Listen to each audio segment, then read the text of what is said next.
Welcome back.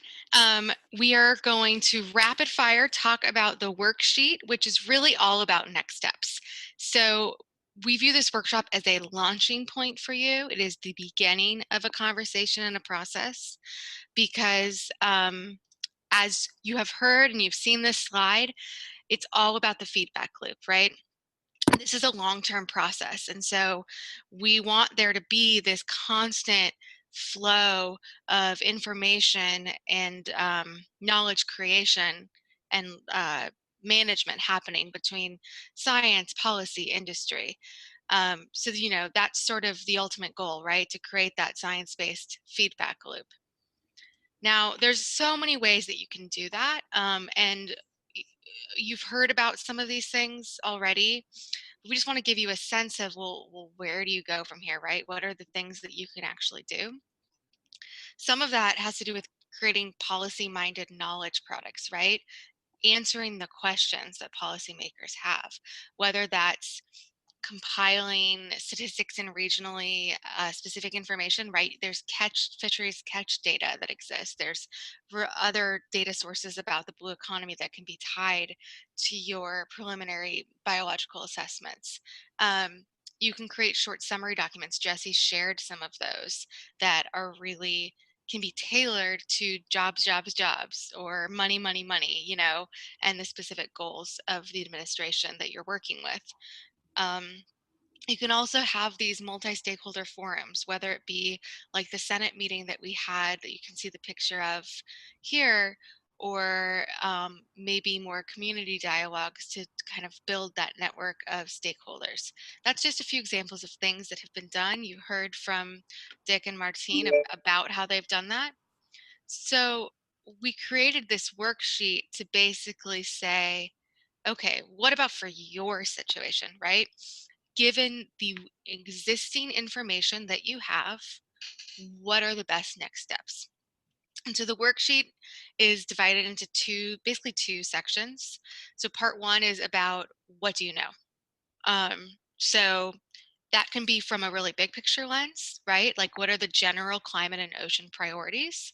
It can also be more specific to OA if you have that data, right? Do you have time series data? Do you have biological studies on local species? Are there models that cover your region? And then of course, what are the gaps, right? What are the scientific questions you would need to answer those questions that policymakers often have? Then the second part is really about how do you advance action and how do you actually move science-based management forward, or appropriations for science forward. A big part of that is building partnerships like we've talked about, finding those in industries that might be affected, um, and just identifying where do you already have partnerships. Are you already working with someone in the aquaculture sector that you realize might be a really great person to go with you to a meeting with a government office? Maybe you work with cruise ships to collect data, right? There's all these different partners you might already have, so you can sort of document those partners or as the ones that you would like to work with. And then what's the existing structure in your government? Who's the IOC focal point, right? The person who's reporting the indicator data about SDG 14.3. Do they know about you? Do they know about your work? What ministries are responsible for ocean issues? Are there current ocean policies that mention OA? If not, are there ones that you think should mention OA? And then finally, given all that context, given what you know about the state of the science, the current gaps, the partners that you have, the government structure, what do you think are the most important actions that would advance the OA response in your country?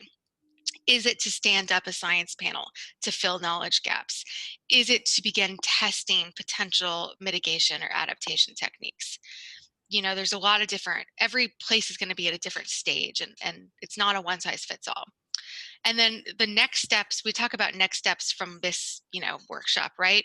Given that you want those actions to occur, what do you do? How do you get that to happen, right? So how do you kick that process off? Can you create a knowledge product? Can you hold a convening of stakeholders to get that going? So this workshop is this worksheet is a tool for you to carry on forward beyond just the this today's workshop.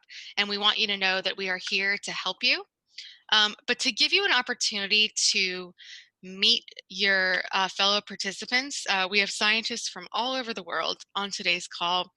We wanted to give you about 15 minutes to be in a breakout room.